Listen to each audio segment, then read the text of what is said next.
Oh, hello. I know, right? bluedragonfive here. I've been gone, and I apologize for that. Let's just say the road of getting back to where I was has taken a series of unexpected twists and turns, so consider this a hopeful step in the right direction. Anyway, I've got things to do, reviews to make, and it's beginning to look a lot like Christmas. So let's get started. 2016 has been a big year. At least 2 Star-Spangled Heroes have reached 75 years.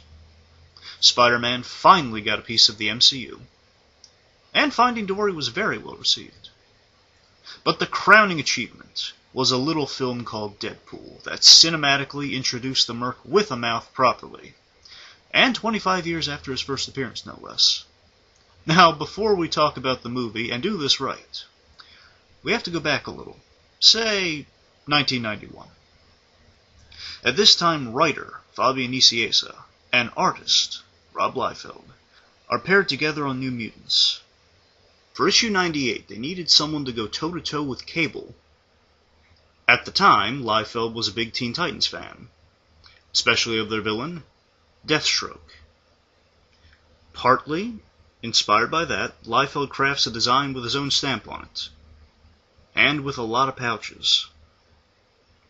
Nicieza gives him a personality in contrast to the stoic, serious Cable by making him a talkative wisecracker. So, book comes out. People go nuts for Wade Wilson, leading to more appearances and development. For example, Nicieza gave him cancer and questionable sanity. Liefeld tied him into Weapon X and Wolverine. Soon, Deadpool gets a couple limited series in the 90s, introducing characters like Wade's best pal and arms dealer, Weasel, as well as his old flame, Copycat, better known as Vanessa. In 97, we enter the Joe Kelly run, Deadpool's first ongoing series that really defined and fleshed out his character. Here, Deadpool's breaking the fourth wall, he's dropping pop culture references. We see the mercenary dispatch bar, we meet Blind Al, Wade's cranky roommate/prisoner we all know and love. And of course, here we learn of Wade's tragic origin story.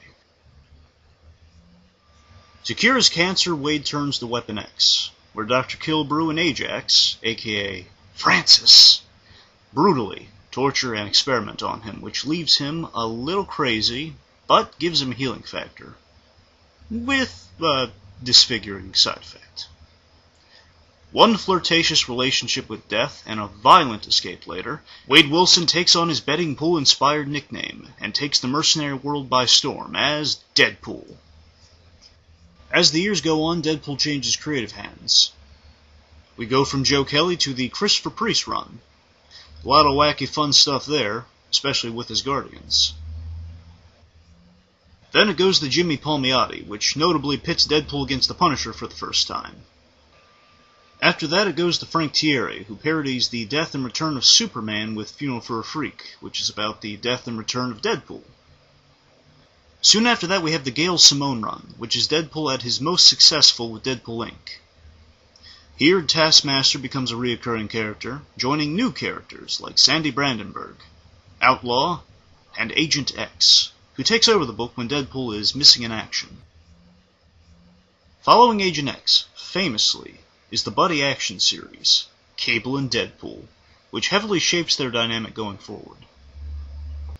It also introduces fan-favorite Deadpool sidekick, Bob, Agent of Hydra. Next, Deadpool flies solo with a new ongoing series written by Daniel Way, who plays with the crazy, unpredictable aspect of the character, especially through Pull-O-Vision, Deadpool's warped POV.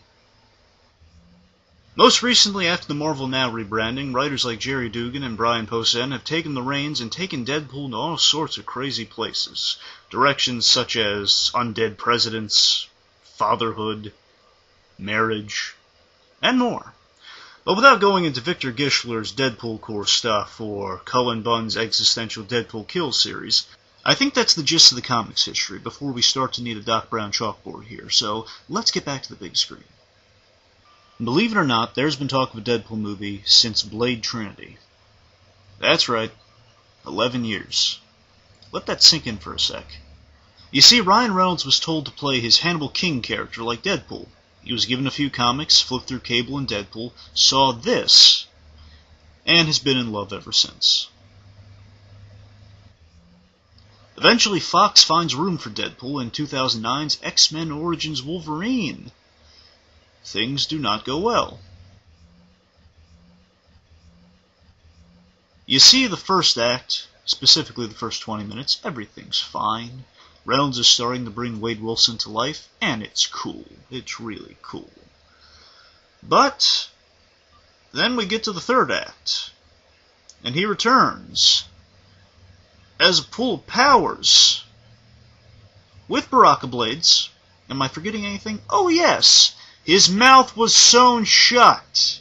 Apparently someone read that one misprint in that one Deadpool comic that said Merc without a mouth. That, or someone screwed up big time. Tom Roth. This was something Reynolds warned Fox about, which only after the film's work print was leaked resulted in a last-minute post-credit addition to salvage a future Deadpool by unsewing his mouth at the very end, which still did not help unsour countless Deadpool fans. For them, it was too little, too late.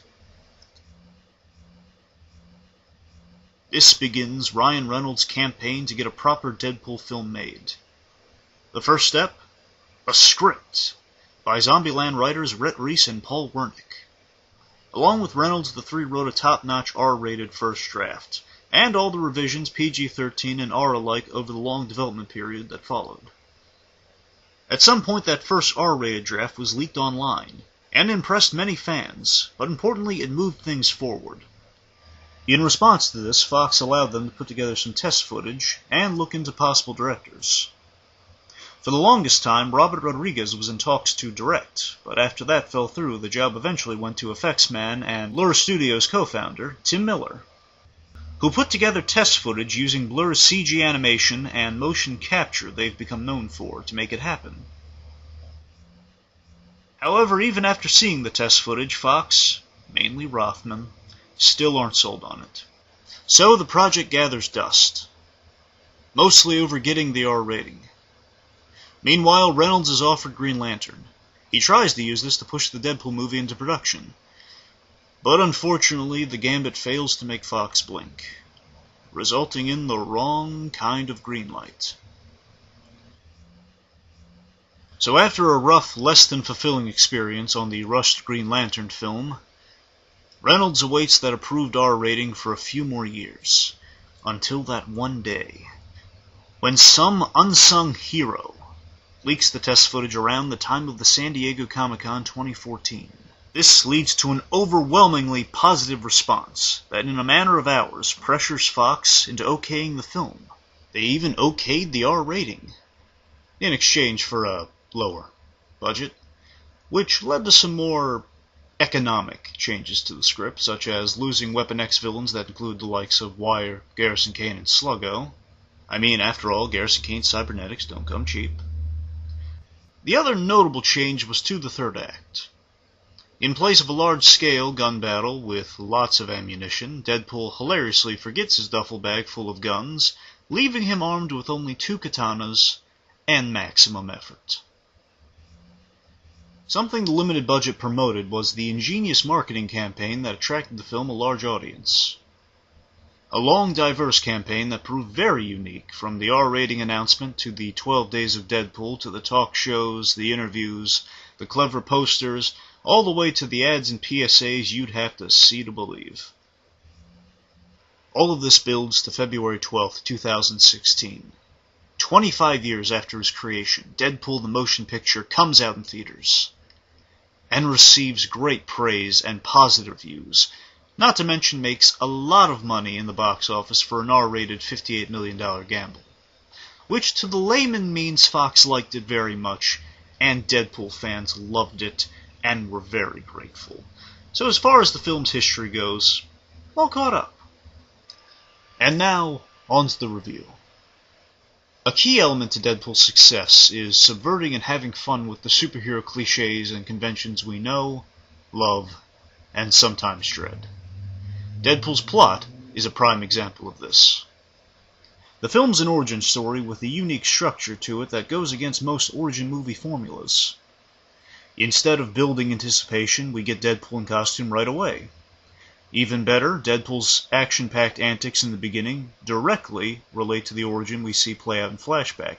Better than that, the flashbacks are centered around the main set piece of Act 1, saving a lot of time and ties the events together in a straightforward manner, complementing the straightforward revenge plot that's motivated by all this origin stuff. All of this, bear in mind, done via Deadpool breaking the fourth wall. So as you can see, it breaks the formula of Act 1, there's your origin. Act 2, he or she becomes a hero, then Act 3 fights the big bad guy in the end.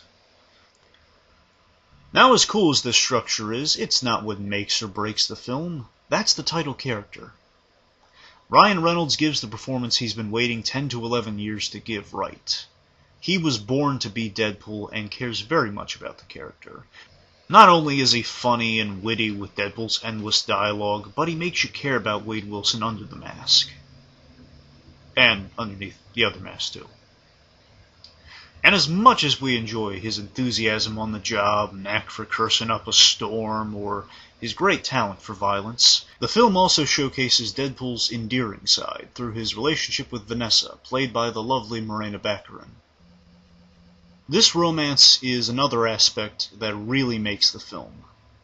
It reflects how in the comics there is a tragedy to Deadpool's character, as well as a likability or a softer side that's not easily seen on the surface. The chemistry Baccarin and Reynolds have is different than the average relationship, which is why it works so well for Deadpool. It's not normal, it's raunchy, it's a little crazy, but with a sweet and sincere heart to it. In the movie, Baccarin makes us fall in love with her as Wade does, and the important function of that relationship is that it prevents Deadpool from being too unlikable or cynical. In a way, she also drives the revenge motive because of the life he doesn't think he can have with her after the workshop. So in the grand scheme, Vanessa is very integral to the story. Now let's not forget, Vanessa isn't the only supporting character that makes us like Deadpool more. There's a bunch, let's go through them, starting with Weasel.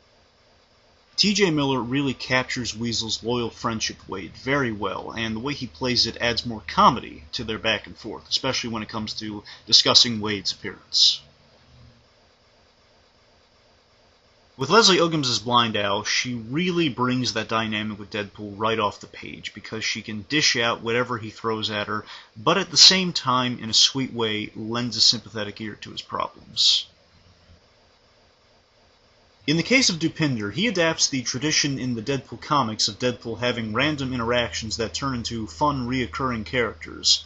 Also, Dupinder not only provides Deadpool with transportation, but is a fun, twisted take on how heroes like Batman or Captain America inspire people. And they're dynamic. It's just so darn nice. Now you see, Colossus and Negasonic Teenage Warhead, aside from being really awesome, serve three purposes. Let's count them down. 1. Show that Deadpool exists in the X-Universe. 2. Adapt two classic Deadpool traditions of bouncing Deadpool off of a serious straight man and surrounding him with strong female characters. 3.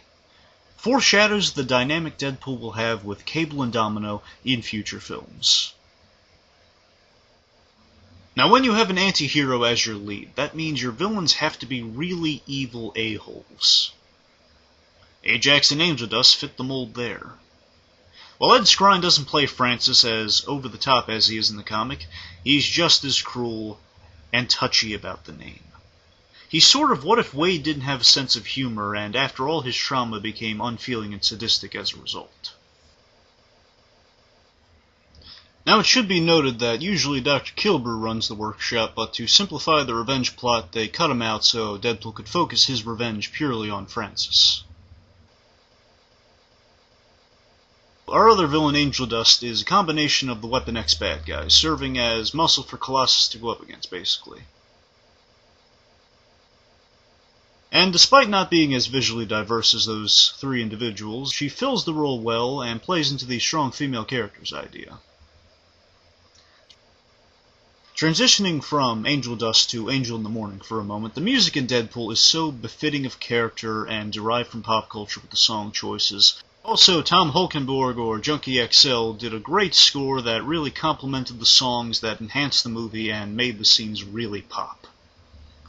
Now, while I could go on about the great humor, the writing, or the clever references, I think the last crucial element to this film's success is director Tim Miller and his faithfulness to the source material.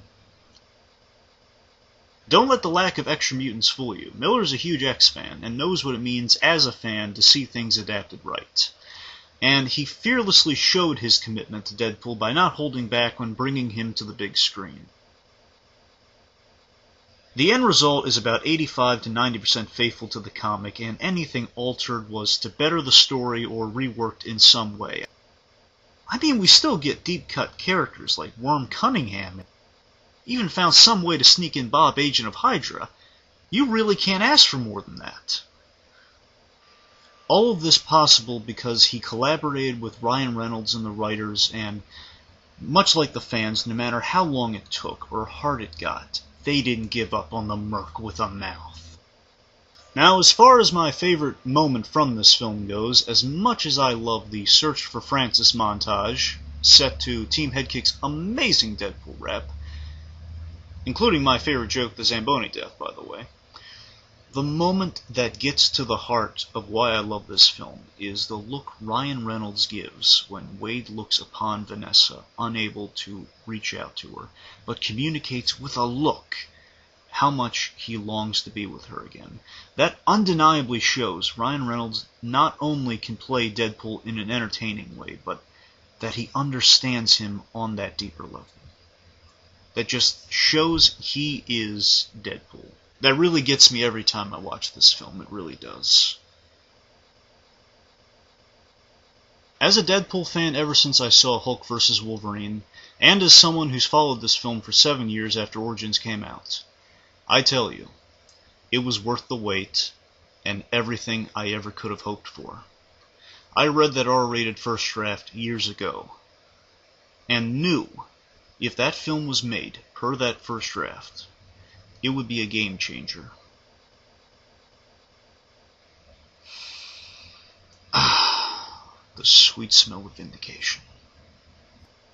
Now, in regard to Deadpool's future sequel, I have some ideas, but to keep it simple, if we're introducing Cable, I'd love to see a Back to the Future time travel farce to stop Mr. Sinister, maybe working with Dr. Kilbrew. Beyond that, I'd love to see the Gail Simone stuff adapted. My favorite character, Sandy Brandenburg. And if nothing else, I hope to God they bring back Bob and Dupinder. Because the end is near, let's quickly recap. It took a long time to get this movie made. Tim Miller's test footage got it made. The lower budget allowed it to be the film it wanted to be. Thanks to the writers and Ryan Reynolds, it's very funny and true to Deadpool. Miller made it look fantastic as well as faithful. The relationship between Wade and Vanessa, along with the structure and self-awareness, helps this film stand out as something new and exciting for comic book movies. The villains may not be a big focus, but in a film starring an anti-hero, they don't really need to be. It's fun, rewatchable, and adapts the Joe Kelly era of Deadpool brilliantly. This is a great introduction to the character to the uninitiated and brings me nothing but joy. So I rate it 5 chimichangas out of 5 on a Golden Girls plate just for good measure. In closing, I love this film. It's very personal for me. I was delighted to see Deadpool, my favorite Marvel character, get a happy ending, not just in the movie but in real life.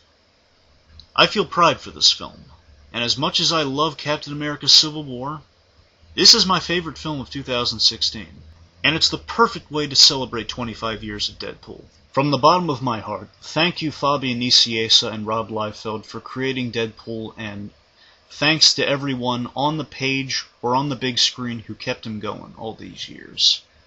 Merry Christmas, Happy Holidays, and may all your Christmas Day plans come true.